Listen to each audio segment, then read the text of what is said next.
el vector 3, 2. El vector 3, 2 lo tenemos acá.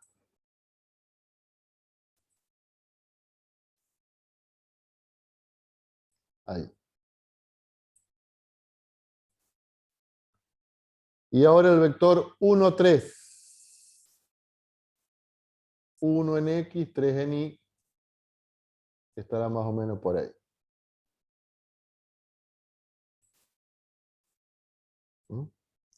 Y después el vector menos 1, 4.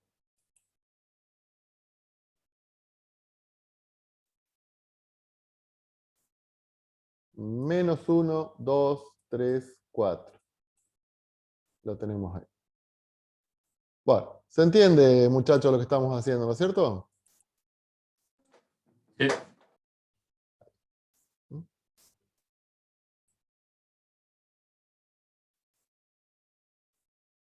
Y después el menos 3, 5.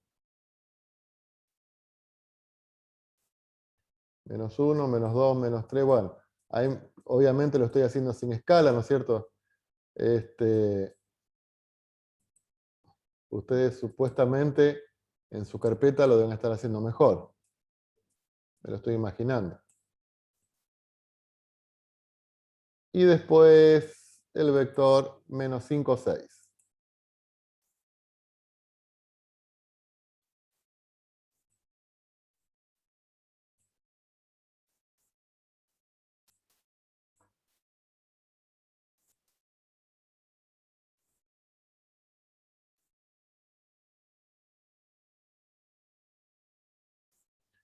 Bueno, después no hace falta marcar así como le marqué yo antes los puntos en rojo. La otra era para que ustedes se den cuenta.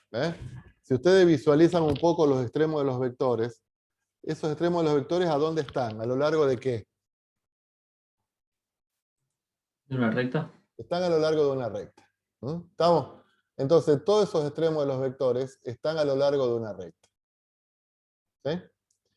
¿Qué le falta a esta recta como para estar representando la gráfica de esta función vectorial? El sentido. El sentido, recuerden que el primer vector que graficamos es este, y el sentido que es así. Bueno, les hago una pregunta y me interrumpo por un minutín. ¿A qué les hace acordar esto, chicos? ¿A qué les hace acordar esto?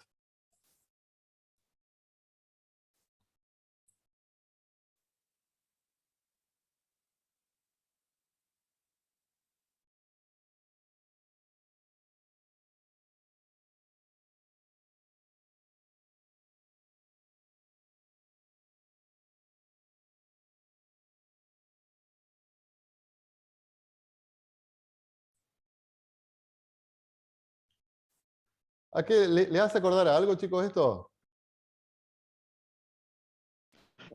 Esos números me hacen acordar una secuencia.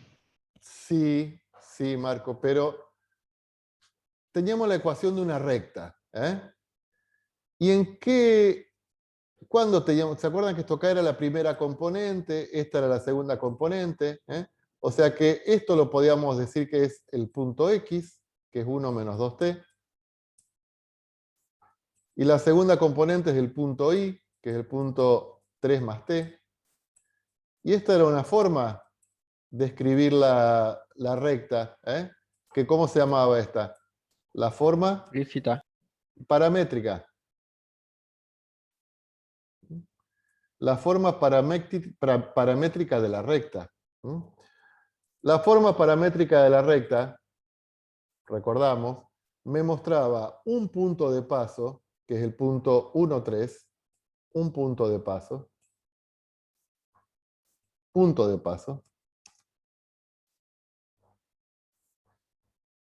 ¿Y qué teníamos acá en el menos 2, 1? ¿Qué era esto? Menos 2, 1. Punto de paso y vector paralelo.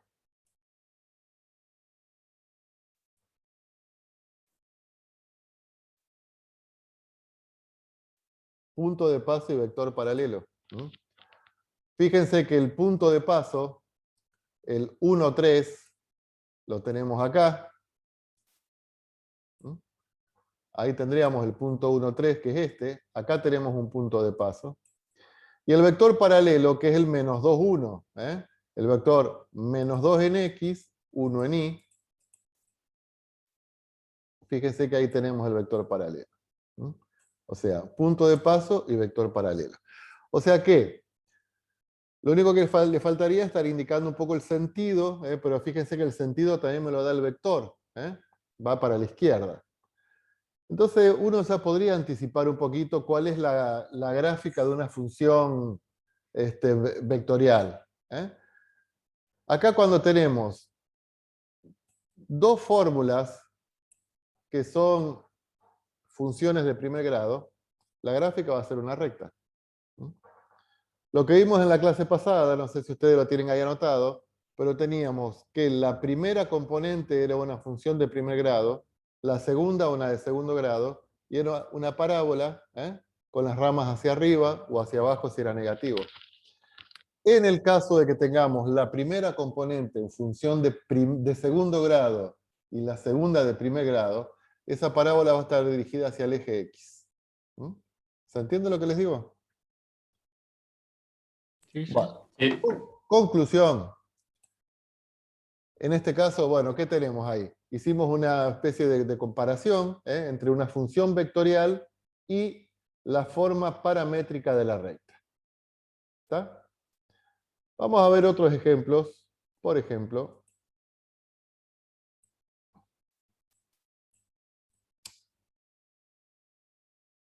f de t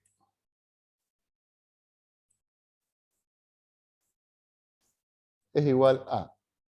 La primera componente es 2 por el coseno de t. Vamos a empezar a trabajar un poco con las trigonométricas. 2 por el seno de t. ¿Qué le falta a esto? La rayita de vectores, porque recordemos que estas funciones generan vectores. Bueno, ¿cómo hacemos para hacer la gráfica de esta función? Bueno, damos distintos valores de t. Damos distintos valores de t.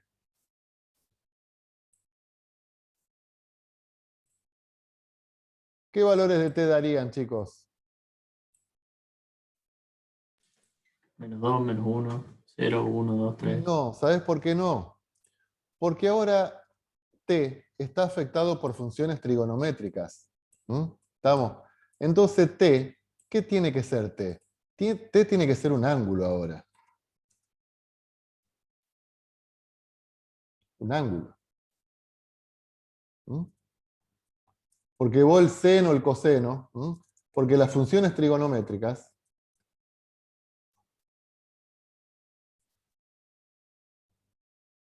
se aplican a los ángulos.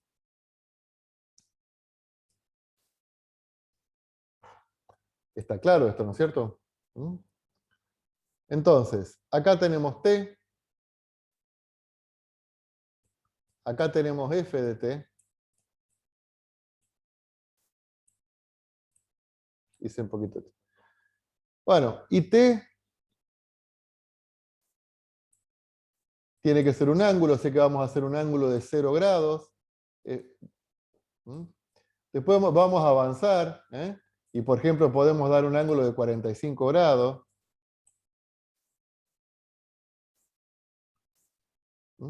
Y después avanzamos y damos un ángulo de 90 grados. O sea, podemos tener una idea de cómo es la gráfica dando ángulos de 45 en 45. 135 grados, más 45 es 180 grados, más 45 es 225 grados, más 45 es 270,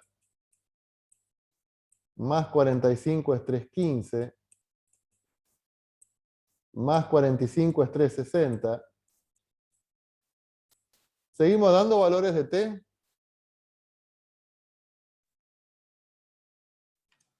No. No, porque pegamos la vuelta completa, ya dimos el giro completo. ¿Estamos?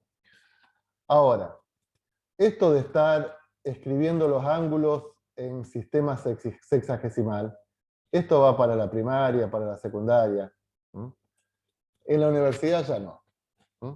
Los ángulos tienen que estar en sistema radian. En sistema radian. Esto es algo que se tiene que trabajar en la secundaria, lo que pasa es que cada vez se trabaja menos en trigonometría en la secundaria, los profesores les esquivan, algunos. ¿Se acuerdan del sistema radian?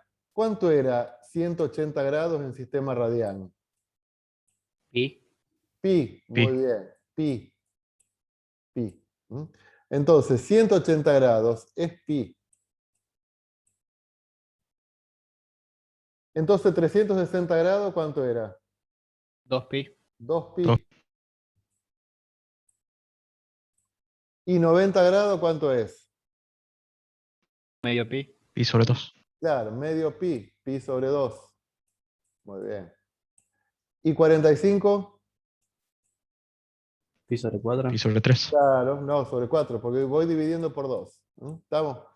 O sea, 45 grados es pi sobre 4, 90 es pi sobre 2. Bueno, 0 es 0. 135 vendría a ser 90, o sea, pi sobre 2 más pi sobre 4. Eso me da 3/4 pi.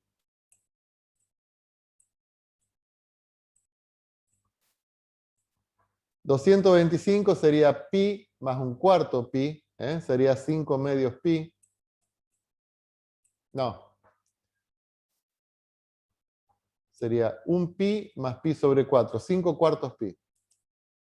O sea, siempre los ángulos en radianes los escribimos como fracciones de pi, donde pi es 180.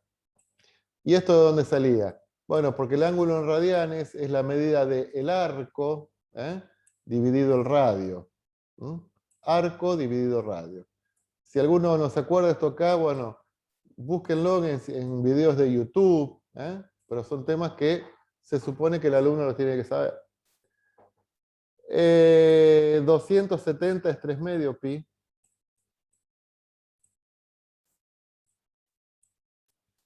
Y esto sería 3 medios más 1/4 serían 7/4 pi. Bueno. Esto entre nosotros, de última, uno siempre termina trabajando con sexagesimal, porque tiene la calculadora en sexagesimal. Pero bueno, no. Tenemos que saber que los ángulos, que t es un número. ¿Estamos? Es 0, pi sobre 4, pi sobre 2, que puede representar un ángulo. Así que ahora agarramos la calculadora, pero también es cierto que hay cosas que la tenemos que saber.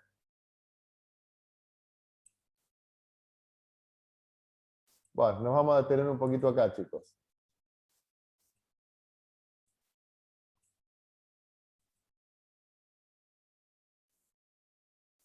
Los valores de las relaciones trigonométricas la podíamos obtener a partir de la circunferencia trigonométrica.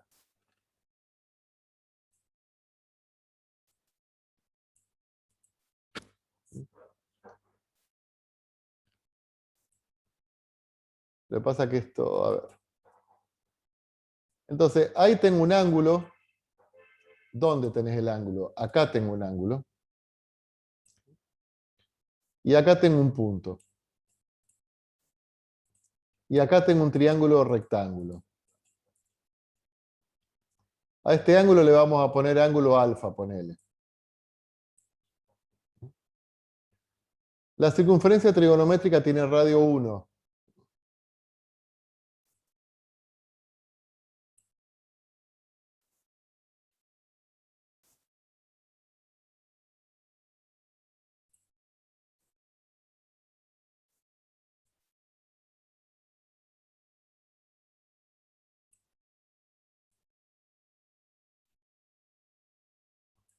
Lo voy a hacer un poquito más grande. Entonces, vamos a suponer que hay un vector que está rotando, y en algún momento lo tenemos ahí. ¿Sí?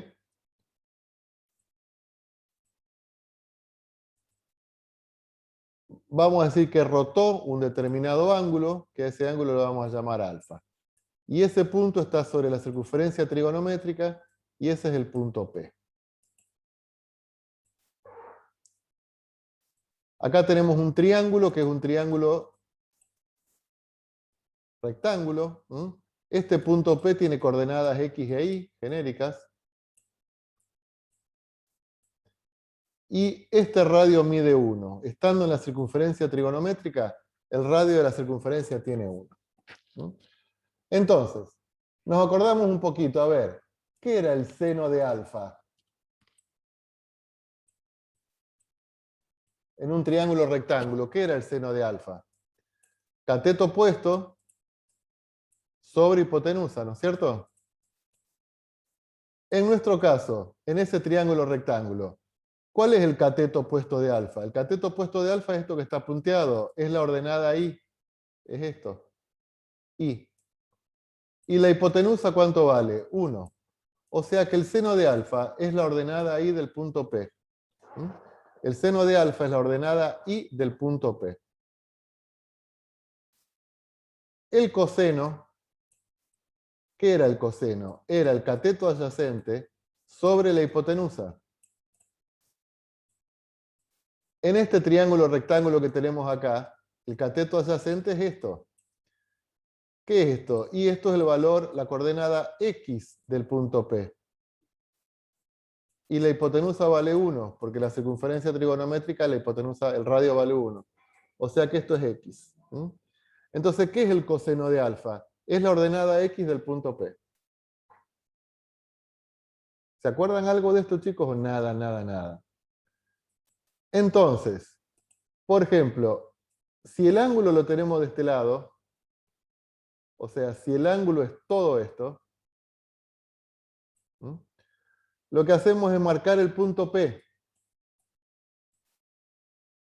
La ordenada Y del punto P me va a indicar el valor del seno. La ordenada X del punto P me va a indicar el valor del coseno. La ordenada Y es el valor del seno, la ordenada X es el valor del coseno. ¿Sí? Entonces, supongamos que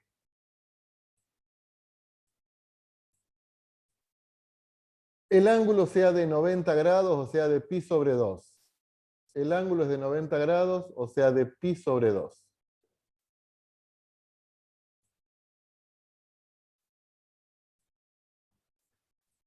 ¿Dónde tenemos el punto P? El punto P lo tenemos acá. Este es el ángulo de 90 grados. El punto P lo tenemos acá. 90 grados o pi sobre 2. Entonces, ¿cuánto es el coseno de pi sobre 2? Dijimos que el coseno es la coordenada X. ¿Cuál es la coordenada X de ese punto? 0. Y el seno es la ordenada Y. ¿Cuánto vale la ordenada Y de ese punto? 1. Y así vamos obteniendo los distintos valores de las funciones trigonométricas a medida que este punto va rotando, a medida que este punto va rotando, o sea que a medida que el ángulo va creciendo. Si estamos acá, estaríamos en 180 grados, si el punto lo tenemos ahí, en 180 grados. 180 grados es pi. ¿Cuánto es el coseno de pi? El coseno de pi dijimos que es la ordenada X. ¿Cuánto mide esta ordenada? Menos 1. El seno de pi es la ordenada Y. ¿Cuánto es la ordenada Y? 0. ¿Estamos, chicos? Bueno, repasen estas cosas.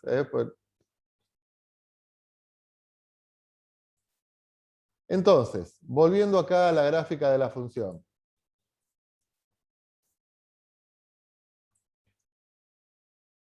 Cero. El coseno de 0 es 0, es 1. O sea que acá me queda 2. El seno de 0 es 0. 2, 0. Y si no quiere que yo le haga todo, Háganlo ustedes con la calculadora, ¿eh? Así que se ponen ahora a trabajar con la calculadora y me van dando los distintos valores, ¿eh? La calculadora tiene que estar en modo deg, no la pongan en radianes, y utilizan los ángulos en sexagesimales, 45, 90, etc. Dale. 2 por coseno de 45, ¿cuánto me da? ¿Un medio? No, no, no, no. 1,41. El resultado es 1. El coseno es un medio. 1,41. En realidad tiene más cifras decimales, pero 2 por el seno de 45. También es 1,41. También igual. Sí. Con 90. Dijimos que el coseno de 90 es 0. O sea que acá me queda 0. Y el seno de 90 es 1. 2 por 1, 2. Vamos. 2 por coseno de 135. Menos 1,41. Bien. 2 por el seno de 135.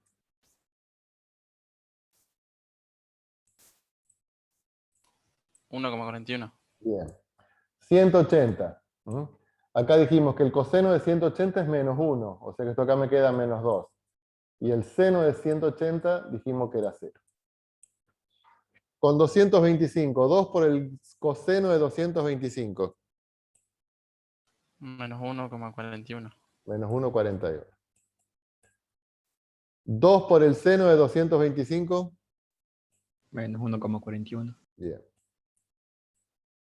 2 por el seno, 2 por el coseno de 270.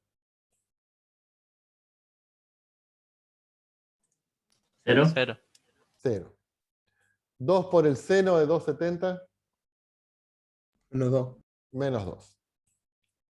2 por el coseno de 315. 1,41. 2 por el seno de 315. Menos 1,40. Bien. Y con 360, o sea, 2pi, tenemos los mismos valores que el 0 porque se completó el ciclo. Bueno, ahora tenemos que llevar estos vectores al plano XY. Entonces llevamos el vector 2, 0. Acá tenemos 1, 2, 1, 2, menos 1, menos 2, menos 1, menos 2. Buenas gráficas vi en el examen. Buenas gráficas vi.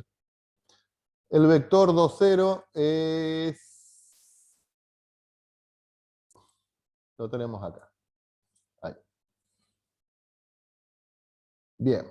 Después tenemos 1,41, 1,41. Ponerle más o menos acá, más o menos acá. Va. Más o menos ahí tenemos 1,41, 1,41.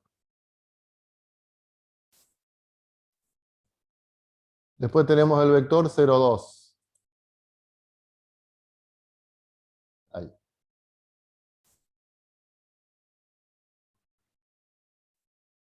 Después el menos 1,41, 1,41. O sea que lo tenemos por acá. Y a la misma altura que este. Vale, voy a ir un poquito más rápido, si no se me termina la clase con todo esto.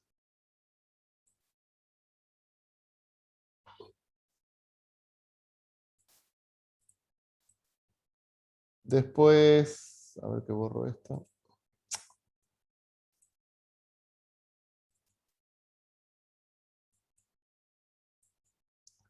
Después el menos 2, 0.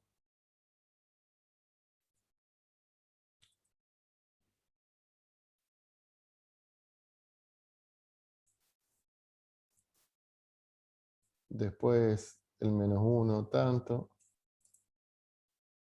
Después este.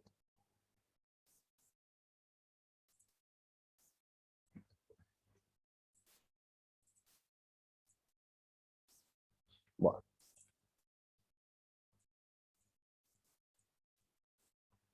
Si unimos todos los puntos de todos esos vectores, ¿qué se me forma, chicos, ahí? Circunferencia. Una circunferencia.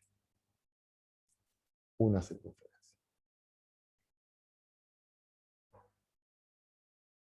Bueno, se la debo la circunferencia, ¿no? Una circunferencia. ¿Cómo se generó? En este sentido.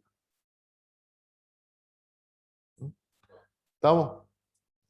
Entonces, 2 coseno de t, 2 seno de t, eso genera una circunferencia. Si yo pregunto, bueno, ¿cuál sería la función vectorial que genera una circunferencia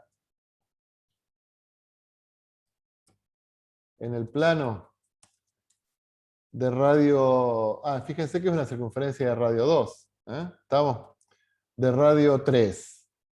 Y bueno, uno ya sabe que cuál va a ser la función vectorial. Y va a ser f de t igual 3 coseno de t, 3 seno de t. ¿Sí?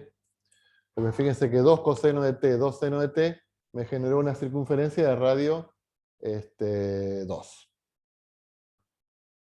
¿Está claro, chicos, hasta ahora? Sí, sí. Bueno. Supongamos que tenemos la siguiente función vectorial. Coseno de t. Seno de t. T. O sea que ¿dónde nos tenemos que imaginar la curva que va a generar esta función? En el espacio. ¿Por qué? Porque tenemos 3 componentes. Es una curva en el espacio. ¿Estamos? Entonces, si tenemos que trabajar en el espacio, tenemos que trabajar con el eje X saliendo, el eje Y y el eje Z.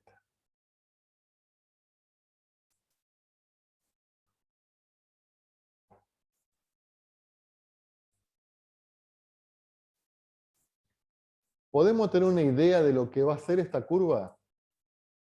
O sea, ¿qué me van a generar todos estos vectores?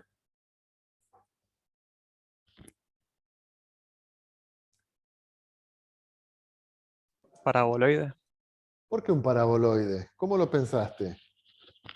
porque va a incrementarse el radio de la circunferencia y la altura de z sería. Vos fíjate, coseno de t, seno de t, ¿eso qué te genera? Las primeras 2 componentes que nos generan. Estás orientadísimo. Dale. Circunferencia. Una circunferencia. Coseno de t, seno de t es una circunferencia. Y t es el valor de z. Entonces, a ver. ¿Puede ser un cilindro?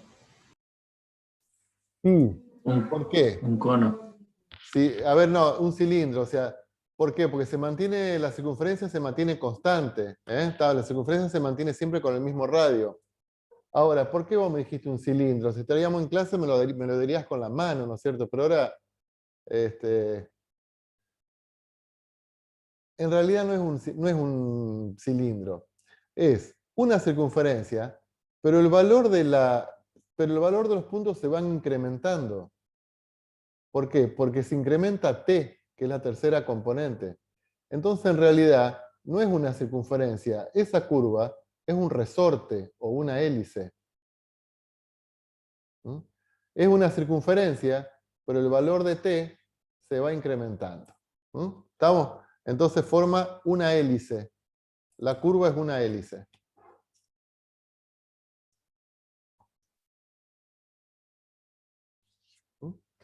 Porque es una circunferencia que va rotando y a medida que va rotando va ascendiendo.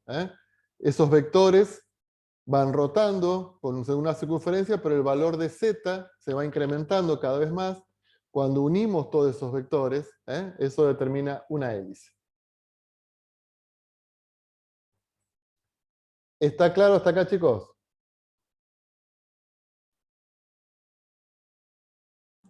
Sí. Sí, profe. Sí, profe. ¿Seguro? Sí. Bueno.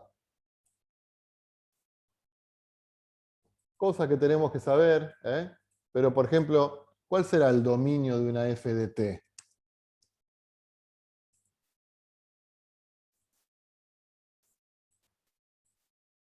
No voy a insistir mucho en esto, pero bueno, una f de t está formada por funciones escalares de t.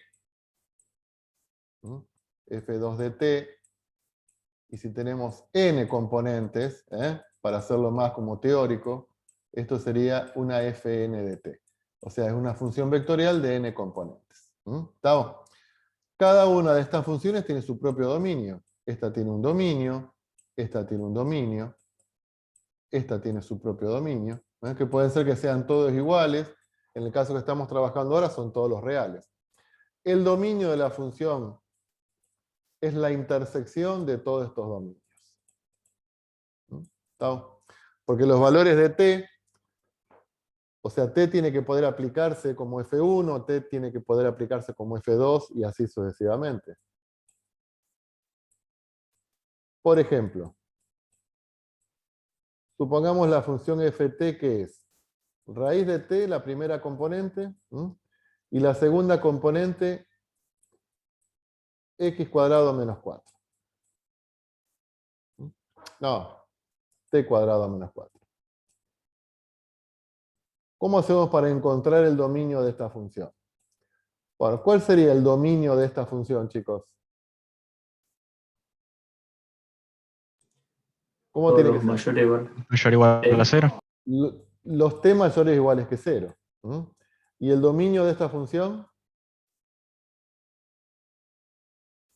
Para todo t, excepto... Distinto de 0. No, distinto a 2 y menos 2. Ah, no. 2 y menos 2. ¿Estamos? Esta para todos los t positivos. Esta para todos los t distinto de 2 y distinto de menos 2. Entonces, el dominio de la función, ¿cuál sería? Y tiene que ser la intersección, o sea, t tiene que verificar, tiene que ser dominio de este, pero también dominio de este. Entonces, ¿cuál es el dominio? De 0 a infinito, 0 con corchete en realidad, de 0 a infinito, menos el 2. Y el menos 2, ¿por qué no? No, porque el menos 2 ya lo saqué al decir que t va de 0 a infinito. ¿Está claro esto? O sea, analizamos el dominio de cada una de las funciones escalares y después tenemos que hacer la intersección entre todos los dominios. La intersección que era todos los elementos comunes. Bueno, ahí se me está por cortar, chicos. No sé cómo hacer con el tema de los parciales, seguramente ustedes los quieren ver. Bueno, también lo voy a analizar. No sé si dejarlos allá en mesa, capaz que lo deje en mesa de entrada, se lo deje a Daniel, en mesa de entrada de la UCSE, y ustedes lo pueden retirar ahí. Voy a ver si me da bola, Daniel, capaz que me diga, no, hay mucha responsabilidad para mí. Bueno, chicos, nos vemos. Bueno, dale, profe. Dale, Chao. nos vemos, Chao, profe. profe. Chao, chao. Chao.